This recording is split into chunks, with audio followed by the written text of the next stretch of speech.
Hello everyone, welcome to Young Study. शुरू करते हैं आज के महत्वपूर्ण करंट अफेयर्स। यदि आपको हमारी वीडियो पसंद आए तो लाइक करें, सब्सक्राइब करें और ज़्यादा से ज़्यादा हमारा लाइक करें और जी चैनल को सब्सक्राइब करें और ज़्यादा से ज़्यादा शेयर करें। क्वेश्चन नंबर फर्स्ट है कि हाल ही में पापा बोबा डियाप का निधन हो गया। ये किस से हमारा प्रसिद्ध थे, किस चीज़ से संबंधित थे? पापा यानी बोबा डियाप। तो ये ऑप्शन नंबर बी यानी महान फुटबॉलर थे, सेनेगल के महान फुटबॉलर थे पापा बोबा डियाप। ये सेनेगल के एक प्रसिद्ध फुटबॉलर थे और इन्होंने जापान, दक्षिण कोरिया में हुए यानी विश्व कप 2002 में जो फीफा विश्व कप हुआ था उसमें यानी हमारा योगदान किया था और सेनेगल को क्वार्टर फाइनल तक पहुंचाया था। फीफा की बात आई है तो फीफा का जो मुख्य फीफा की जो फुल फॉर्म है federation international D football association, ये हमारा फीफा की यानी फुल फॉर्म है पूरी। और फीफा की जो स्थापना है वो सन 1904 में हुई थी। फीफा का जो मुख्यालय है वो हमारा यानी ज्यूरिख, स्विट्जरलैंड के ज्यूरिख में फीफा का मुख्यालय है। स्विट्जरलैंड के ज्यूरिख में फीफा का मुख्यालय है। और फीफा कि जो हमारा 22वां फीफा विश्व कप है ये हमारा जो हुआ था होगा 2022 में। 21वां फीफा विश्व कप जो हुआ था, 21वां फीफा विश्व कप जो हुआ था हमारा 21वां, ये 2018 में हुआ था। कहाँ पर हुआ था 2018 में? तो रूस में हुआ था। कहाँ पर हुआ था? रूस में हुआ था, जिसे फ्रांस ने यानी कि हमारा जीता था। जिसे किसने जीता था? हमारा यानी 18वां जो हमारा फीफा विश्व कप हुआ था, 21वां फीफा विश्व कप 2018 में फ्रांस ने जीता था ये हमारा। और किसे हराया था? क्रोएशिया को हराया था।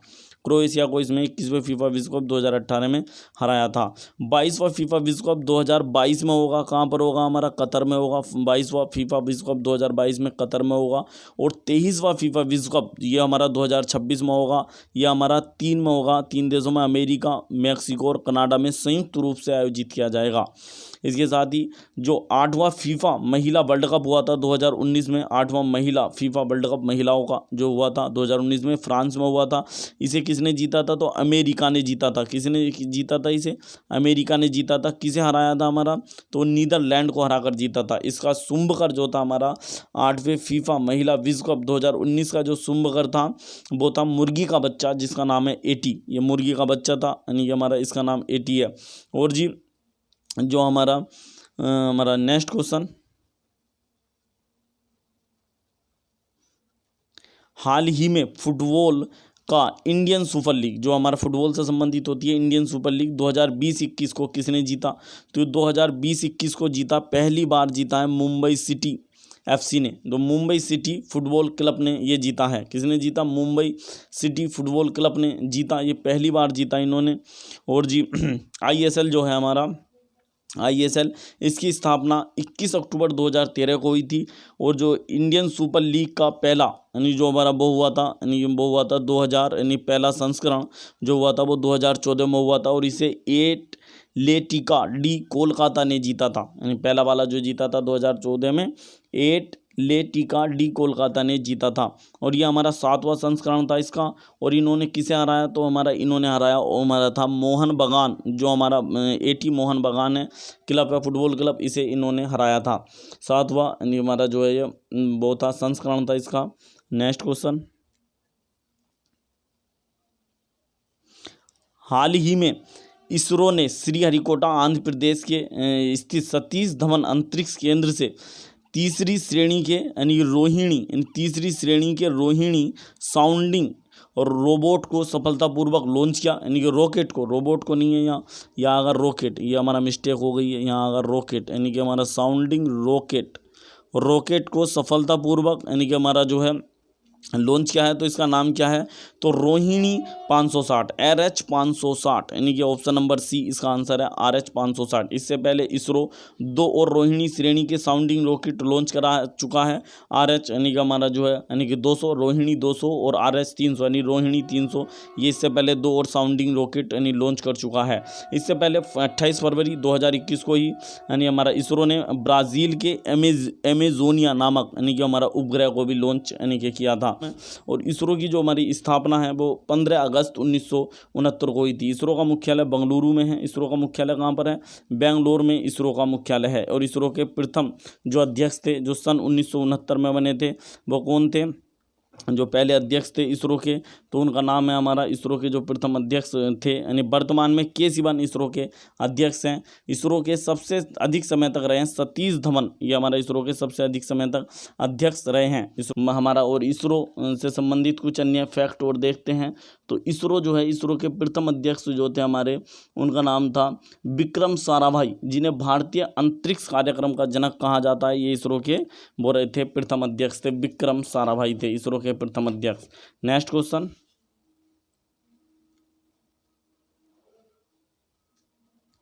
हाल ही में देश का पहला वातानुकूलित टर्मिनल कहाँ शुरू किया गया है? देश का पहला वातानुकूलित टर्मिनल किस रेलवे स्टेशन पर शुरू किया गया है?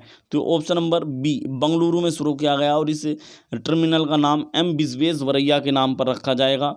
तो हमारा जो इंडियन रेलवे है इससे संबंधित कुछ अन्य फैक्ट देख लेते हैं। तो इंडियन रेलवे जो है हमारा, इसके जो वर्तमान वो हैं हमारे अध्यक्ष और सीईओ जो है हमारा इंडियन रेलवे के, वो सुनीत शर्मा इसके वर्तमान अध्यक्ष और सीईओ हैं। इनसे पहले वीके यादव यानी कि हमारा इंडियन रेलवे के अध्यक्ष और सीईओ थे। वर्तमान में है वीके शर्मा इंडियन यानी कि जो हमारा रेलवे है उसके वर्तमान में अध्यक्ष और सीईओ हैं। यानी भारतीय रेलवे जो है हमारा विस्टाडोम नामक यानी कि हमारा कोच बना रहा है। और ये कहाँ पर बन रहे हैं? तो ये बन रहे हैं इंटीग्रल कोच फैक्ट्री चेन्नई में, इनका वो बनाया जा रहा है। भारतीय रेलवे डीजल के लोकोमोटिव बकर जो हैं वो अफ्रीका के देश मोजाम्बिक को भी देगा। यानी कि हमारा ऐसा बात चल रही है कि भारत का जो रेलवे, इंडियन रेलवे है, वो हमारा मोजाम्बिक को देगा। और इंडियन रेलवे ने अपनी सभी हेल्पलाइन नंबरों को एकीकृत कर दिया और एक हेल्पलाइन नंबर बनाया है, उसका नाम है, यानी जो एक हेल्पलाइन नंबर इंडियन रेलवे ने नया बनाया है उसका नाम है, जो सभी यानी बातें इस पर की जा सकती है इंडियन रेलवे की, 139 ये है। और भारत का पहला केबल ब्रिज यानी केबल स्टैंड ब्रिज ये बनाया गया है। कहाँ पर बनाया जा रहा है? भारत का पहला cable stayed bridge Anjikhad railway bridge है। भारत का पहला रेलवे केबल से माना रेलवे ब्रिज अंजीखाद, ये चिनाब नदी पर बनाया जा रहा है। कहाँ पर बनाया जा रहा है? चिनाब नदी पर बनाया जा रहा है। नेक्स्ट क्वेश्चन, हाल ही में पीएम नरेंद्र मोदी किस देश की 50वीं स्वर्ण जयंती यानी कि इनकी 50वीं स्वर्ण जयंती है यानी स्वतंत्रता की तिथि के रूप में आमंत्रित किए गए हैं? तो ये हमारा है ऑप्शन नंबर, इसका आंसर है बांग्लादेश। ऑप्शन नंबर डी इसका आंसर है। ये हमारे यहाँ पर इनकी 50वीं वो है 26 मार्च सन 1971 को बनाई जाएगी। 50वीं स्वर्ण जयंती है स्वतंत्रता की। यानी जो 1971 का युद्ध हुआ था भारत और बांग्लादेश के बीच हुआ था, इसमें पाकिस्तान की सेना ने ऑपरेशन चंगेज खान को चलाया था। इसके यानी विरोध में भारतीय जो हमारी नौसेना है उसने 2 ऑपरेशन चलाए थे। एक चलाया था हमारा ऑपरेशन पाइथन और एक चलाया था ऑपरेशन ट्राइडेंट। और इसमें जीतने के उपलक्ष्य में 4 दिसंबर को भारतीय नौसेना ने ये युद्ध जीता था, 4 दिसंबर सन 1971 को। इसीलिए 4 दिसंबर को भारतीय नौसेना दिवस बनाया जाता है, इंडियन नेवी डे बनाया जाता है इसी उपलक्ष्य में 4 दिसंबर को। बांग्लादेश की बात आई है तो बांग्लादेश की राजधानी ढाका, मुद्रा टका, बांग्लादेश की प्रधानमंत्री शेख हसीना और बांग्लादेश के जो राष्ट्रपति हैं अब्दुल हामिद है। बांग्लादेश में भारतीय राजदूत जो हैं उनका नाम है विक्रम दोराईस्वामी। ये बांग्लादेश में भारतीय राजदूत हैं, विक्रम दोराईस्वामी।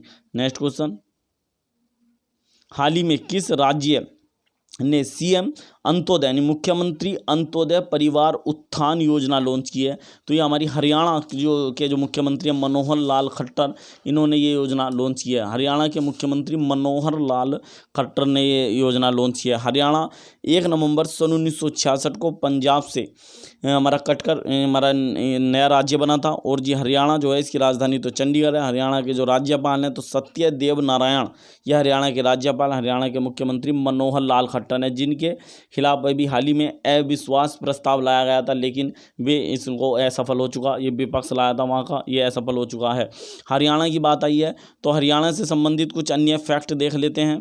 क्या हरियाणा में एक योजना चलाई जा रही है, डॉक्टर BR अम्बेडकर आवास नवीनीकरण योजना चलाई जा रही है यानी हरियाणा में। डॉक्टर BR अम्बेडकर आवास नवीनीकरण योजना भी हरियाणा में चलाई जा रही है, जिसमें जो लोग शेड्यूल कास्ट यानी SC जाति के हैं और गरीबी रेखा से नीचे हैं, उन्हें उनके घर को जो है नवीनीकरण करने के लिए 80,000 रुपये दिए जा रहे हैं। और हरियाणा सरकार ने कहा BPL उस परिवार को कहा, हरियाणा सरकार के अनुसार BPL उस परिवार को कहा गया जिसकी सालाना आय 1.8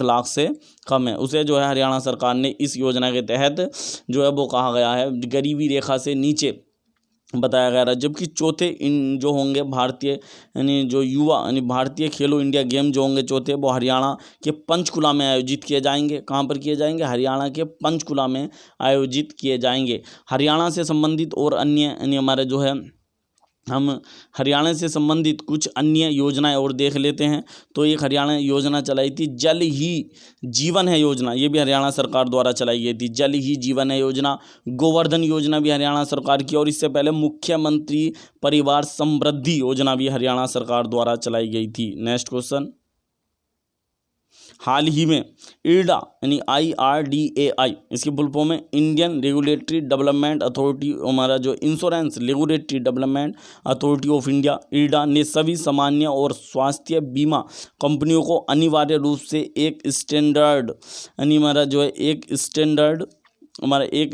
व्यक्तिगत दुर्घटना जो है हमारा यानी बीमा पॉलिसी यानी कि देने का यानी कि स्टैंडर्ड व्यक्तिगत दुर्घटना बीमा पॉलिसी देने का यानी हमारा जो निर्देश दिए हैं। और इस बीमा पॉलिसी का क्या नाम है? इसे सभी जो भारत की सभी बीमा पॉलिसी हैं कंपनी हैं वो इसे देंगी। तो इसका जो नाम है तो उसका नाम है सरल सुरक्षा बीमा यानी कि सरल सुरक्षा बीमा। सड़क सुरक्षा बीमा नहीं है, यहाँ थोड़ी मिस्टेक है, यहाँ मिस्टेक हो चुकी है। तो सरल सुरक्षा बीमा इसका नाम है। सरल क्या नाम है? सरल सुरक्षा बीमा। ऑप्शन नंबर बी ये हमारा यहाँ पर सही हो जाएगा। IRDA जो है इसकी स्थापना Indian regulatory and development authority act 1999 यानी कि 1999 के तहत की गई थी। इसका मुख्यालय जो है IRDA का हैदराबाद में है, और इसके जो मुख्य वो है हमारे चेयरमैन या हमारे अध्यक्ष कह देते हैं तो वो है हमारे सुभाष चंद्र खुंटिया, इसके यानी कि हमारे अध्यक्ष हैं। IRDA से संबंधित कुछ अन्य फैक्ट देख लेते हैं। IRDA ने हाल ही में एक कमेटी बनाई थी जिसका नाम है अनजान दे कमेटी। कौन सी कमेटी बनाई थी? अनजान दे कमेटी बनाई थी IRDA ने। अनजान दे ये हमारी एक कमेटी बनाई थी यानी IRDA ने। ये हमारा जो वो होता है ड्रोन की जो पॉलिसी है उससे यानी संबंधित है। भारत में ड्रोन पॉलिसी को बढ़ावा देने के लिए बनाई थी अनजान दे कमेटी बनाई थी। और इसके अतिरिक्त एक कमेटी और बनाई थी IRDA ने, उसका नाम है सुरेश माथुर कमेटी या सुरेश माथुर समिति का भी गठन किया था IRDA ने कुछ दिन पहले। सुरेश माथुर कमेटी भी यानी बनाई थी IRDA ने। सुरेश माथुर कमेटी बनाई थी IRDA ने। इस सुरेश माथुर कमेटी का संबंध था भारत में जो पेंडेमिक रिस्क पूल बनाने के लिए इसका गठन किया गया था। और एक और हमारी जो है कमेटी का गठन किया था IRDA ने, एक और कमेटी जिसका नाम है P उमेश कमेटी। ये साइबर सिक्योरिटी के लिए बनाई गई यानी कि कमेटी थी। हमारा साइबर सिक्योरिटी जो होती है उसके लिए बनाई हमारा जो है कमेटी थी यानी जो IRDA ने बनाई थी। नेक्स्ट क्वेश्चन, हाल ही में राज्यसभा टीवी और लोकसभा टीवी को संयुक्त रूप से मिलाकर संसद टीवी कर दिया गया है। इसके पहले CEO यानी कि हमारा chief of executive officer, CEO की फुल फॉर्म होती है CEO, chief of executive officer किसे बनाया गया है? तो ऑप्शन नंबर जो है हमारा ऑप्शन नंबर डी जो रवि कुमार हैं ये हमारे इसके पहले अध्यक्ष बने हैं, संसद टीवी के नए अध्यक्ष बने हैं। जो हम अब लोकसभा से संबंधित कुछ फैक्ट देख लें तो लोकसभा जो है भारत में लोकसभा की अधिकतम 552 सीटें हो सकती हैं। कितनी सीटें हो सकती हैं? अधिकतम 552 सीटें हो सकती हैं। लेकिन वर्तमान में लोकसभा में यानी जो वर्तमान में है लोकसभा में कितनी सीटें हैं? तो वर्तमान में लोकसभा में 545 सीट हैं। कितनी सीट है? 545 सीट वर्तमान में है, जिसमें 2 एंग्लो इंडियन की हैं और जी 543 इन पर जो है हमारा यानी चुनाव होता है। 543 पर चुनाव होता है, 2 एंग्लो इंडियन की है। जबकि जो राज्यसभा में अधिकतम सीटें हो सकती हैं, कितनी हो सकती हैं? राज्यसभा में 250 अधिकतम सीट हो सकती हैं। लेकिन वर्तमान में जो हमारा राज्यसभा में सीट हैं वो कितनी हैं? तो वर्तमान में राज्यसभा में 245 सीट है, जिनमें से 12 का राष्ट्रपति द्वारा मनोनयन किया जाता है और बची हुई जो हैं 233 इनका जो है हमारा ये हमारी चुनी जाती हैं। 233 का यानी कि जो है चुनी जाते हैं। नेक्स्ट क्वेश्चन, हाल हाल ही में चौथी बार विजय हजारे ट्रॉफी 2020-21 को यानी कि जीत लिया, चौथी बार जीता इन्होंने, तो इनका ऑप्शन नंबर बी यानी कि मुंबई ने जीत लिया। किसे हराया? तो ये हमारा उत्तर प्रदेश को हराया, उत्तर प्रदेश को यानी मुंबई ने हराया विजय हजारे ट्रॉफी 2020-21 में। विजय हजारे ट्रॉफी जो है इसकी शुरुआत, जो पहली विजय हजारे ट्रॉफी है जो हमारा सीमित ओवरों के लिए, वो खेली गई थी 2000 हमारा जो है 2-3 में खेली गई थी, जिसे तमिलनाडु ने सबसे पहले जीता था। किसने जीता था? सबसे पहली विजय हजारे ट्रॉफी 2002-2003 में खेली गई थी, इसे हमारा जो है तमिलनाडु ने जीता था उस समय। जो हमारा ये हमारी विजय हजारे ट्रॉफी है उस समय जो है तमिलनाडु ने जीता था। नेक्स्ट क्वेश्चन देखते हैं। हाल ही में टोक्यो ओलंपिक के लिए क्वालिफाई करने वाली पहली भारतीय तलवारबाज यानी बनने का गौरव या बनी है, यह बनने का गौरव किसे प्राप्त हुआ? तो option number C Bhavani Devi, ये हमारा तमिलनाडु की यानी रहने वाली हैं। इन्होंने टोक्यो ओलंपिक के लिए क्वालिफाई करने वाली भारत की पहली महिला तलवारबाज बनी है भवानी देवी। कौन बनी है? हमारी भवानी देवी। तो ओलंपिक की बात आई है, तो जो टोक्यो ओलंपिक का कौन सा संस्करण होगा टोक्यो ओलंपिक? तो ये हमारे कौन से होंगे? तो हमारे 32वें में जो होंगे टोक्यो में कौन से ओलंपिक होंगे? 32वें ग्रीष्मकालीन ओलंपिक होंगे। ये पहले 2020 में होने थे, लेकिन कोरोना के कारण ये अब 2021 में इनका होने हैं। 2021 में इनका जो शुंभकर है, क्या चीज़ है? तो मेराई तोबा, ये इनका शुंभकर रखा गया है। क्या रखा गया? मीराई तोबा, ये इनका शुंभकर है। जो हमारे 32वें ग्रीष्मकालीन ओलंपिक 2021 में टोक्यो में होंगे, इनका शुंभकर क्या है? मीराई तोबा इनका शुंभकर है। जबकि पैरा ओलंपिक जो ग्रीष्मकालीन होंगे, इनका शुंभकर ये टोक्यो में ही होंगे ये भी, तो इनका शुंभकर रखा है सोमाइटी। ये इनका शुंभकर जो है पैरा ग्रीष्मकालीन ओलंपिकों का शुंभकर सोमाइटी है। जबकि 33वें जो ग्रीष्मकालीन ओलंपिक होंगे, 33वें, ये हमारे कहाँ पर होंगे? तो ये 2000 पहली बात तो 24 में होंगे, 2024 में होंगे। कहाँ पर होंगे? तो फ्रांस की राजधानी जो है हमारा पेरिस, वहाँ पर ये खेले जाएंगे। यानी हमारा 33वें ग्रीष्मकालीन ओलंपिक 2024 हमारा जो है 24 में। जबकि 34वें ग्रीष्मकालीन ओलंपिक जो होंगे 34वें, ये 2028 में खेले जाएंगे। कहाँ पर खेले जाएंगे? तो यूएसए के एक शहर है लॉस एंजलिस, यूएसए का लॉस एंजलिस में ये हमारे खेले जाएंगे। पहले जो हमारे ओलंपिक हुए थे ये सन 1896 में खेले गए थे। कहाँ पर खेले गए थे? तो यूनान के एथेंस शहर में पहले ओलंपिक खेले गए थे। हाल ही में ओडीआई में 7000 रन बनाने वाले विश्व के हाल ही में ओडीआई में 7000 रन पूरे करने वाली पहली महिला क्रिकेटर कौन बनी है? तो पहली महिला क्रिकेटर, ये विश्व में पहली महिला क्रिकेटर बनी है जो ओडीआई में 7000 रन पूरे किए हैं जिन्होंने। तो ऑप्शन नंबर जो है इनका नंबर है ऑप्शन नंबर ए मिताली राज, इसको यानी कारनामे को करने वाली विश्व की पहली महिला क्रिकेटर बनी है जिन्होंने वनडे में 7000 रन यानी कि बनाए हैं। किसमें? वनडे में 7000 रन बनाए हैं। तो इनका नाम है हमारा मिताली राज, ये हमारा ऐसा करने वाली पहली महिला क्रिकेटर बनी है। हाल ही में मिताली राज ने 10,000 रन यानी कि पूरे किए थे क्रिकेट के तीनों फॉर्मेट में, 10,000 रन पूरे करे थे और ऐसा करने वाली ये दूसरी महिला बनी थी। और इन्होंने अपना पहला जो ओडीआई मैच है वनडे मैच का जो है सन 1999 में पदार्पण करा था। किस देश के खिलाफ करा था? यानी मिताली राज ने पहला ओडीआई सन 1999 में खेला था, आयरलैंड के खिलाफ खेला था। किसके खिलाफ खेला था? आयरलैंड के खिलाफ मिताली राज ने ये खेला था। नेक्स्ट क्वेश्चन, हाल ही में T20 में 3000 रन पूरे करने वाले, कितने? 3000 रन पूरे करने वाले विश्व के पहले क्रिकेटर बने हैं। तो इनका ऑप्शन नंबर डी यानी विराट कोहली ऐसा करने वाले विश्व के पहले क्रिकेटर हैं जिन्होंने T20 में 3000 रन पूरे किए हैं। ये और जी विराट कोहली जो है पहले भारतीय कप्तान है, विराट कोहली पहले भारतीय कप्तान है जिन्होंने सभी फॉर्मेटों में जो है हमारा 12,000 रन यानी 12,000 रन बनाने वाले यानी भारत के पहले कप्तान और विश्व के तीसरे कप्तान यानी बने हैं विराट कोहली।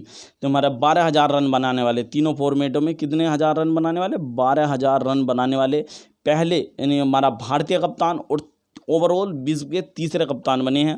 पहले जो है विश्व के कप्तान कौन थे जिन्होंने कारनामा किया था? तो वो थे रिकी पोंटिंग। क्या नाम है इनका? तो रिकी पोंटिंग ऐसे थे, ऑस्ट्रेलिया के हैं हमारे, इन्होंने ऐसा करा रिकी पोंटिंग ने।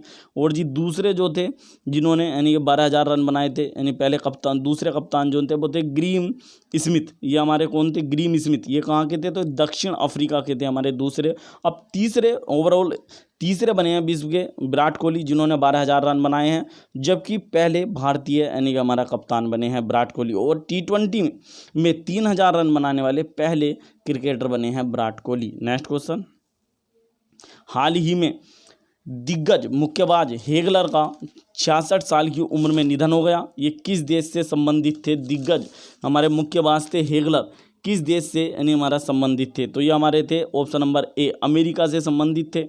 अमेरिका के से संबंधित थे हमारे दिग्गज, हमारा जो है हमारा जो मुक्केबाज हेगलर। अमेरिका की बात आई है तो अमेरिका की राजधानी वाशिंगटन DC है। अमेरिका के राष्ट्रपति अभी बने हाल ही में 46वें राष्ट्रपति बने हैं जो बाइडन। और अमेरिका की जो उपराष्ट्रपति जो है हमारी कमला हैरिस, ये हमारे अमेरिका की उपराष्ट्रपति हैं। बात आई है मुक्केबाजी की, तो अंतर्राष्ट्रीय मुक्केबाजी जो संघ है, जिसे हम AIBA के नाम से भी जानते हैं, जो अंतर्राष्ट्रीय मुक्केबाजी संघ है, इसकी जो स्थापना हुई थी वो कब की गई थी? तो सन 1946 में इसकी स्थापना हुई थी। इसका जो मुख्यालय है कहाँ पर है? तो इसका मुख्यालय हमारा लोजेन शहर, ये स्विट्जरलैंड जो है हमारा यूरोप का एक देश है, उसका शहर है लोजेन, ये इसका मुख्यालय है। और इसके जो अध्यक्ष हैं वर्तमान में अंतर्राष्ट्रीय मुक्केबाजी संघ के, उमर क्रेमलेव, ये इसके हमारे अध्यक्ष हैं। कौन है अध्यक्ष? उमर क्रेमलेव इसके हमारे अध्यक्ष हैं, उमर क्रेमलेव। यदि आपको हमारी वीडियो पसंद आई हो तो ज़्यादा से ज़्यादा लाइक करें, शेयर करें और सब्सक्राइब करें। मिलते हैं नेक्स्ट वीडियो में।